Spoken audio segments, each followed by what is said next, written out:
Saludar al país, a todos los amigos de la República Dominicana. Yo soy Trajano Vidal Potentini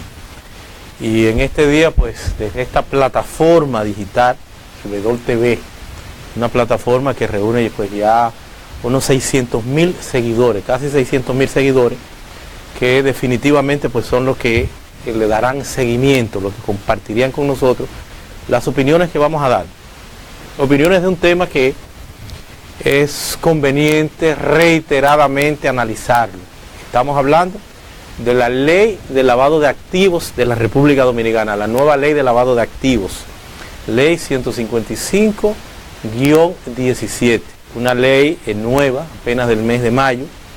una ley que es precisamente fruto en la República Dominicana de una serie de acuerdos, de convenios internacionales, y más aún de que la República Dominicana pues no puede estar marginada, no puede estar aislada de lo que es la realidad internacional. Hay lo que es el Grupo de Acción Financiera Internacional, el GAFI, que es un grupo que data ya pues de la década de los 90, que es cuando inicia sus operaciones, y que es la conjunción, la reunión de un sinnúmero de países que asumen pertinente pues luchar en contra del lavado de activos. En primera instancia, en primer término, cuando se hablaba de lavado de activos, siempre pues esto se relacionaba con drogas, el delito de drogas, el tráfico de drogas, el consumo, pero sobre todo el tráfico en gran escala de drogas. Y por eso en el 1988 la República Dominicana, después de tener una ley 168, que era la anterior ley de drogas que manejaba la Policía Nacional a partir de un departamento, pues en el 1988 pues tuvimos la ley 5088 a raíz de una convención de Naciones Unidas que hacía un imperativo obligatorio el que se controlara, el que se luchara contra este flagelo, las drogas. Y empieza la ley de drogas a desarrollarse, a implementarse en la República Dominicana con lo que tenemos hoy, que es la Dirección Nacional de Control de Drogas, el Consejo Nacional de Drogas, y posteriormente ya en el 1995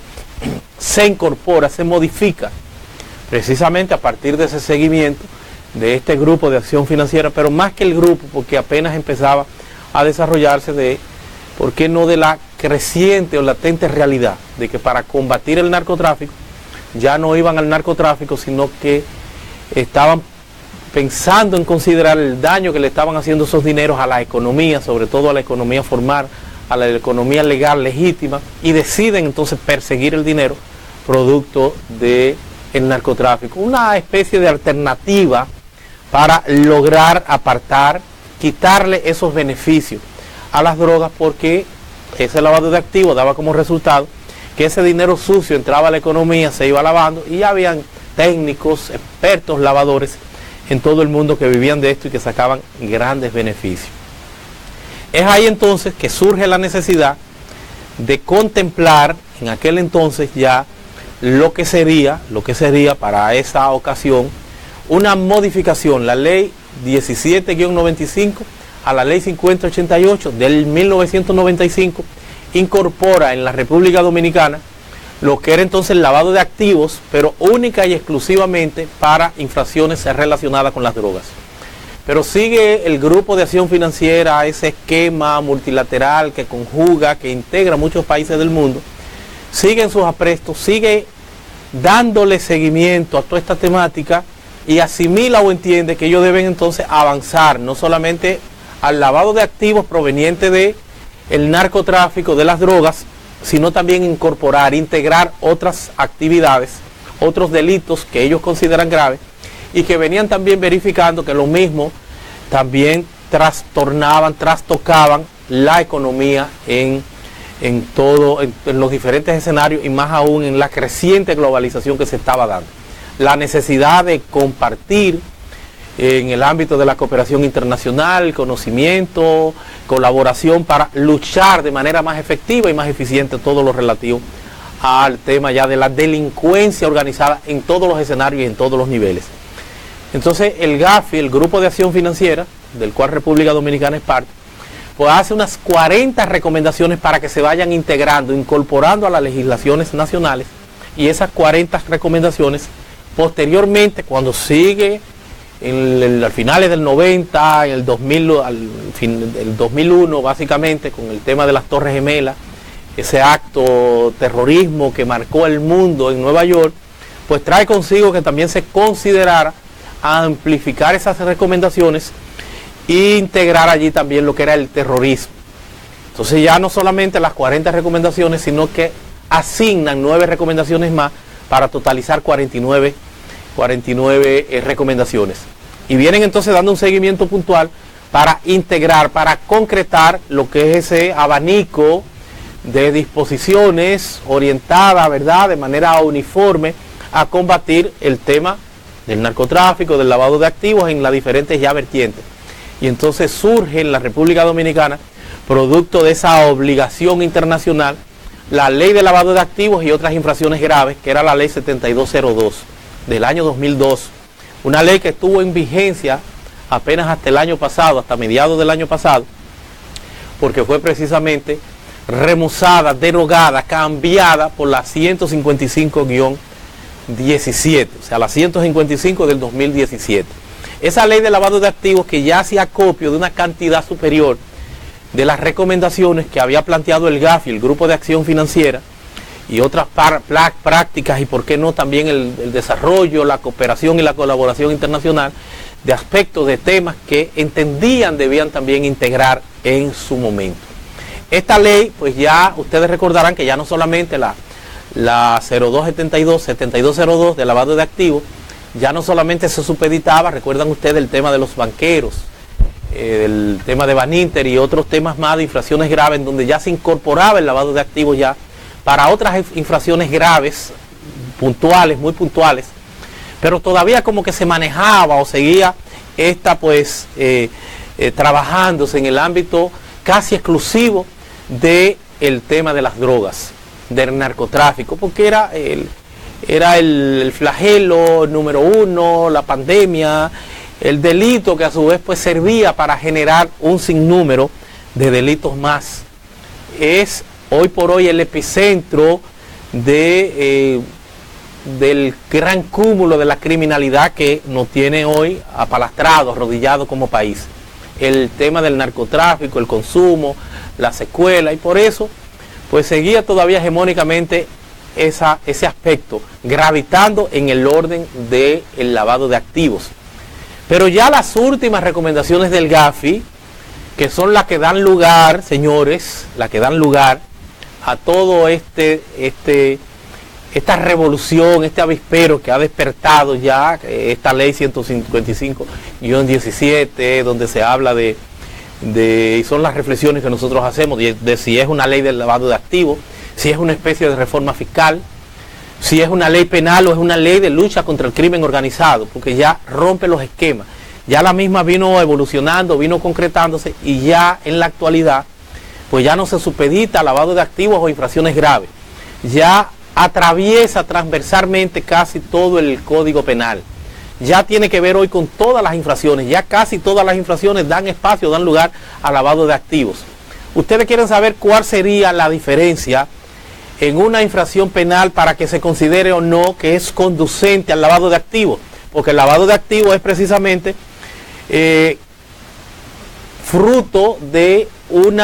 la comisión de un crimen o de un delito precedente. Entonces, si ese delito genera ganancia o los bienes de ese delito, en la medida que se encuentre en esa riqueza, pues entonces estamos en presencia de lavado de activos. De ahí que es una ley casi concebida, diríamos nosotros, para el que tiene propiedades, para el que tiene algún tipo de riqueza. El que es pobre, el que no tiene dinero, el que no tiene propiedades, no va a estar interesado, sino que se va a quedar, no va a estar interesado el Estado en perseguirlo, porque se va a quedar única y exclusivamente en el ámbito penal ordinario. La persecución penal sin que el delito cometido se utilice, se ubique, y es lógico, como un delito precedente conducente al lavado de activos para recoger o buscar los bienes que tenga una persona.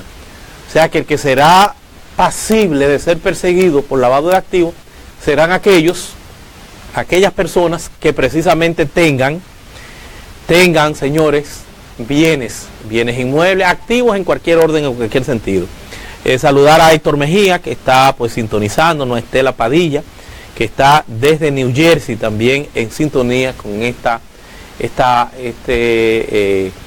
programa especial. Programa especial porque se necesita de mucha orientación. Esto es apenas el inicio. Nosotros vamos a seguir trabajando, vamos a seguir calibrando este tema, vamos a seguir llevando orientaciones. Y más aún porque estamos en presencia de una ley que tendríamos que considerar si es una especie de reforma fiscal, si es una ley penal, si es una ley de lucha contra el crimen organizado. Pero lo cierto es que lo que va a decidir, lo que va a determinar es la ganancia que te haya dejado el crimen precedente en el que se haya incurrido. Esta ley tiene el inconveniente, y yo recuerdo, y puedo decir que soy un testigo de excepción, de lo que fue el proceso de esta ley tipo, de esta ley ensamblada en el GAFI, que envían a República Dominicana, para integrar, para darle vigencia a las 49 recomendaciones que tienen que ver no solamente con el lavado de activos, porque reitero, ahora también integra también lo que es, señores, en la República Dominicana, también el terrorismo, algo que resultaría posiblemente un poco contraproducente, porque tú dices, bueno, aquí no hay problema de terrorismo, no estamos en Europa, no está el Estado Islámico, no estamos en los Estados Unidos, donde se ocurren pues con mucha frecuencia actos de terrorismo. Uno no observa, no ve eso en República Dominicana, y más aún que se trata de un país pequeño y fácil de controlar. Pero también la proliferación de armas masivas. Estamos hablando de armas de destrucción masiva, estamos hablando de terrorismo y estamos hablando de lavado de activos. Son los componentes que tiene esta ley, reitero, importada, esta ley tipo, que nosotros tuvimos en el rol que desempeñamos como Fundación Justicia y Transparencia, en el rol de sociedad civil, tuvimos la oportunidad de participar de la comisión que en el Senado estaba pues discutiendo algunos aspectos para tratar de consensuar y de verificar esta ley que se estaba esperando antes de su aprobación y posterior promulgación. Y recuerdo que en una reunión que sostuviéramos con los banqueros, la Asociación de Bancos Comerciales, nosotros explicábamos que nos preocupaba la ley porque la ley chocaba frontalmente con el Estado de Derecho y más aún con las nuevas tendencias del neoconstitucionalismo o de la constitución nueva que tenemos del año 2010 hasta la fecha. Una constitución garantista, una constitución del Estado constitucional, y que había un choque, había una contradicción, porque se planteaba en este proyecto de ley, en ese momento, se planteaba pues la posibilidad de que se pudieran dar sanciones administrativas de 2 y hasta 4 millones de pesos, no solamente por impuestos internos, como se ha planteado y como se ha verificado en la actualidad, sino también a partir o a través también de otros estamentos, como la oficina que tiene que ver con el análisis financiero para el tema del lavado de activos, una de las instituciones que se remozan, que se reorientan, que se redimensionan, existía en la 0272, en la 7202, anterior ley de lavado de activos, en esa apretada síntesis evolutiva que al principio la hacíamos, pero aun cuando existía, pues no tenía esa cobertura ni esa fortaleza que tiene. Pero los diferentes sectores ahora mismo pues despiertan ruborizados, porque yo hacía esa observación cuando se estaba discutiendo, de que no veía posiblemente la necesidad de que esto había que verificarlo con pinzas, habría necesariamente que recoger las recomendaciones del GAFI, pero hacerlo de forma que esto estuviera conteste con el tema constitucional, de que se garantizara el debido proceso de ley, de que no existiera esa discrecionalidad fuera del entorno de la justicia, del poder judicial, que son los encargados de garantizar, señores,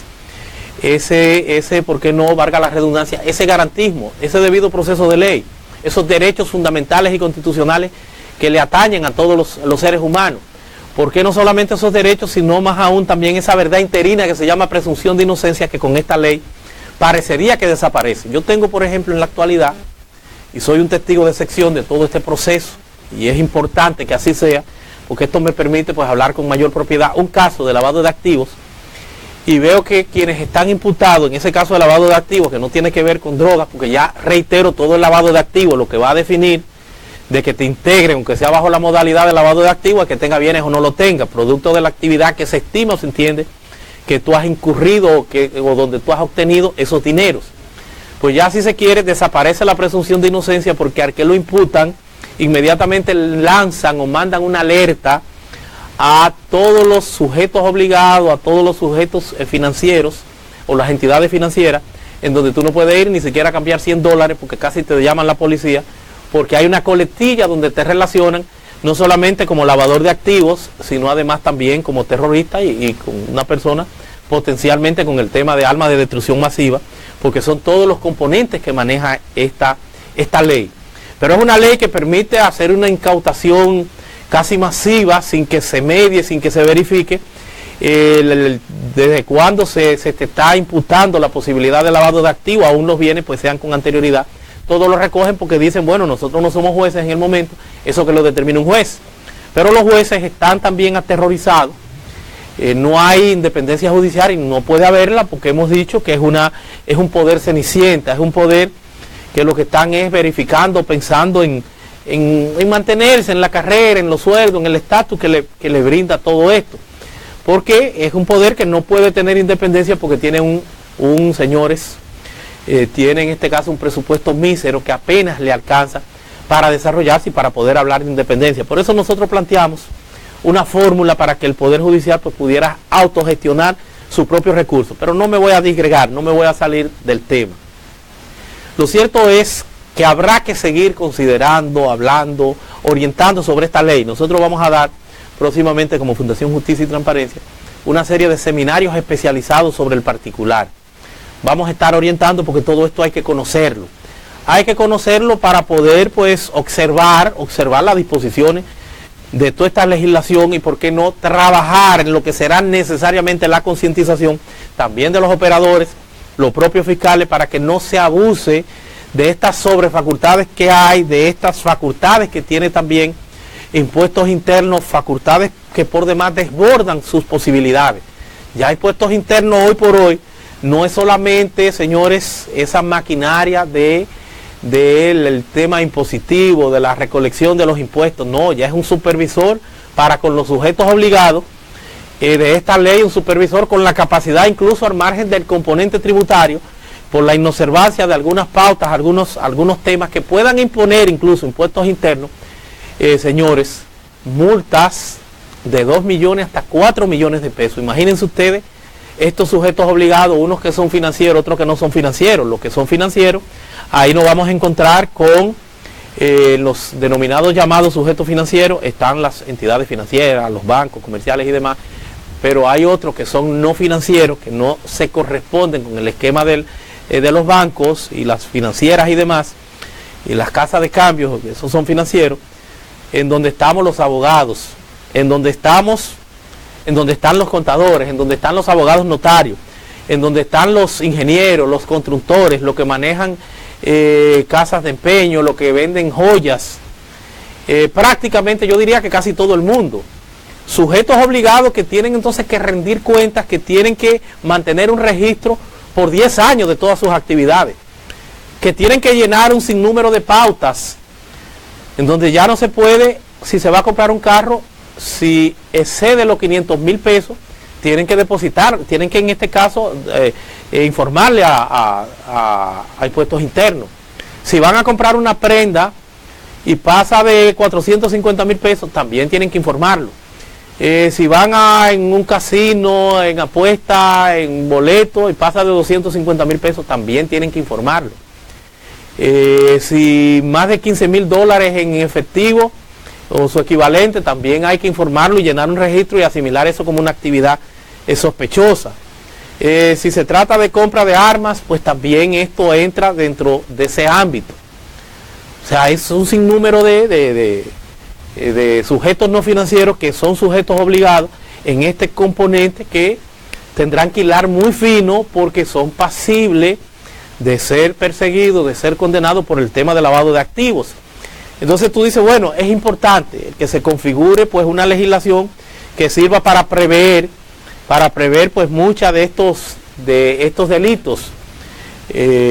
para perseguir a nivel de colaboración internacional, pues si se quisiera lo relativo al terrorismo, persiguiendo pues lavado de activos, los dineros que se puedan estar generando o dando para esto, todo eso es positivo. Pero aún con que todo esto sea positivo, pudiéramos estar desbordando las posibilidades con toda esta reglamentación. Por eso vieron ustedes que recientemente Impuestos Internos dio 5 normas, o sea que es el órgano posiblemente ejecutor, y por eso tenemos que preguntarnos, ¿qué es lo que tenemos? Es una ley de lavado de activos, es una ley para una especie de reforma fiscal. Ya amenazaba recientemente, pues, con mucha propiedad, el director general de Impuestos Internos de que pudieran ser perseguidos por lavado de activos quienes incurran en evasión fiscal. Nosotros planteábamos en algún momento que la evasión fiscal debía ser criminalizada, pero ahora pues yo creo que estarían satisfaciendo con creces, más allá de cualquier criminalización de ese tema, el pedimento que habíamos hecho. Yo diría que habrán desbordado las expectativas, porque ponen en manos de Impuestos Internos. Entonces, por eso digo que es una especie de reforma fiscal, esta capacidad, esta posibilidad. 5 reglamentos, señores, en un día. Los 5 primeros reglamentos del 2018 lo dio la Dirección General de Impuestos Internos, el número 1, 2018, el número 2, el número 3, el número 4 y el número 5. Precisamente reglamentando en el primero lo que tiene que ver con los abogados, los notarios y los contadores. En el segundo, lo que tiene que ver con la venta de los vehículos, los barcos, los aviones. Todos los dealers y eso pues son también sometidos a la hegemonía, al control como sujeto no financiero, al control de esa obligatoriedad frente a Impuestos Internos y a otros estamentos. También la número 3 pues tiene que ver con los agentes inmobiliarios, las empresas constructoras y las que tienen que ver ya con la ley fiduciaria también para este tema. El número 4, pues lo que tiene que ver con las joyas, las armas, los metales preciosos, las casas de empeño. Y ya la número 5, señores, la número 5, lo que dice es entonces la forma, la mecánica que va a utilizar Impuestos Internos para dar esos sablazos de manera administrativa que suponen multas, señores, lo cual es una juicio nuestro, pues una violación amplia, extensa, en la República Dominicana a lo que es pues la judicialización, los jueces que deben verificar todo lo que es ese componente de sanción administrativa. Esto rompe con la razonabilidad el que un estamento, sin pasar por un juez, pueda, señores, en la República Dominicana, en lo sucesivo, pues tener la capacidad, señores, para que vean ustedes lo grave de esto, de imponer multa de 2 y 4 millones de pesos. Yo creo que a los jueces les tocará, aunque estamos hablando de jueces que están lamentablemente pues arrodillados ante el propio descrédito de la justicia, ante la poca independencia de la justicia, ante el poco presupuesto de la justicia, están arrodillados pues frente a los fiscales, que son los llamados en términos democráticos a hacer el equilibrio, a dejar que en el proceso de construcción de esta ley no colapse incluso la propia economía, porque será una retranca que, como han dicho algunos, es positivo, señores, el que se apliquen leyes que combatan el crimen organizado en todos los escenarios, en todos los niveles. Porque, reitero, esta ley atraviesa transversalmente, instrumentalmente, el Código Penal. Están todas las infracciones que pudiéramos nosotros conocer, incluso algunas que ni siquiera están contempladas en el Código, lo cual pues no deja de constituir hasta un error, porque hablan de sicariato. Pero el sicariato es una expresión doctrinal, no está configurada en el Código Penal viejo que tenemos. Pero habla del, posiblemente, pues ya como será un hecho que en algún momento se contemple o se prevé, en alguna medida el sicariato, pues lo contempla. Ahí está, dentro de las infracciones, tenemos hasta el tráfico de influencia, señores. O sea, que tú consigas algún documento, cualquier situación que tenga que ver con tráfico de influencia y con ello todos los delitos que tienen que ver con la corrupción, los delitos tributarios, por eso hablamos de elevación fiscal, la estafa, la falsificación de documentos, el derecho de autor en todas sus manifestaciones con la propiedad industrial, el testaferrato, el tema de alteración de medicina, bebida, prácticamente todos los delitos que puedan ustedes imaginarse, la parte de los órganos, la pornografía, la trata de blancas, de personas, incluyendo el tráfico ilegal. Ojalá empiecen a trabajar eso en la frontera, porque incluye el trasiego, que eso se da todos los días, de personas hacia acá. Ojalá empiecen a aplicarla, y ahí sería saludable. Pero lo cierto es, señores, que esto tiene, estas infracciones que hacen una clasificación también en el entorno de esta ley, en infracciones muy graves, infracciones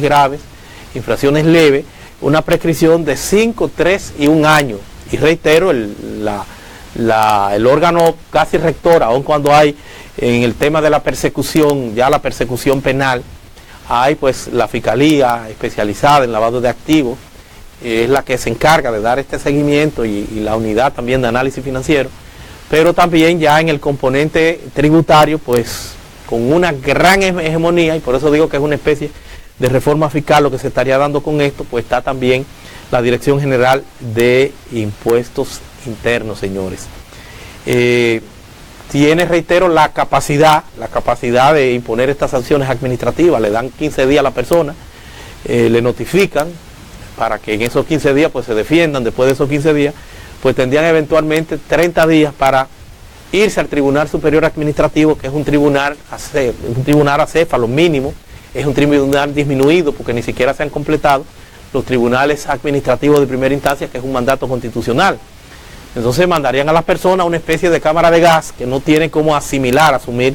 esa cantidad, señores, esa cantidad de trabajo